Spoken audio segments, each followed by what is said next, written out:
పత్రికల్లో వచ్చే వార్తా కథనాల పరువు నష్టం అవుతుందా అనే చర్చ కన్నా పరువు నష్టం కేసుల వల్ల ఏమీ కాదు. అయితే ఇక్కడ ఒక తిరకాసు ఏంటి అంటే అసలు ఇందులో కేసు వేయడం ద్వారా ఒక ఛాలెంజ్ రాష్ట్ర ప్రభుత్వానికి విసిరాడు జగన్. మీరు చెప్పండి, ఇది నిజమా కాదా? ఇప్పుడు రాష్ట్ర ప్రభుత్వం ముందున్న సవాల్ ఏంటంటే జగన్ అదానీ బంధము నిజమా కాదా?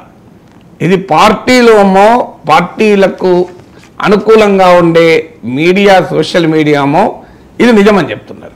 ప్రభుత్వము ఇంకా నిజమని తేల్చలేదు, అధ్యయనం చేస్తుంది. ప్రభుత్వం అధ్యయనం చేస్తోంది. ఇంకా ఇది నిజమని తేలితే ఇంతవరకు జగన్మోహన్ రెడ్డి మీద కేసు పెట్టలే కదా. ఇప్పుడు దీని ఆధారంగా జగన్మోహన్ రెడ్డి మీద ఏ కేసు ఉంది నాకు చెప్పండి. ఇదే జగన్మోహన్ రెడ్డికి అది అవకాశం ఇచ్చింది. అదిగో చూడు, రాష్ట్ర ప్రభుత్వం చెప్తలేదు. రాష్ట్ర ప్రభుత్వం అదానీ పేరు కేసు పెట్టలేదు, జగన్ పేరు కేసు పెట్టలేదు. ఈ ఒప్పందాలు రద్దు చేసుకుంటామని అనలేదు. ఈ ఒప్పందాల సమీక్షకు కూడా ఒక కమిటీ వేయలేదు. నో యాక్షన్ కదా, ఇన్ని రోజులైనా నో యాక్షన్.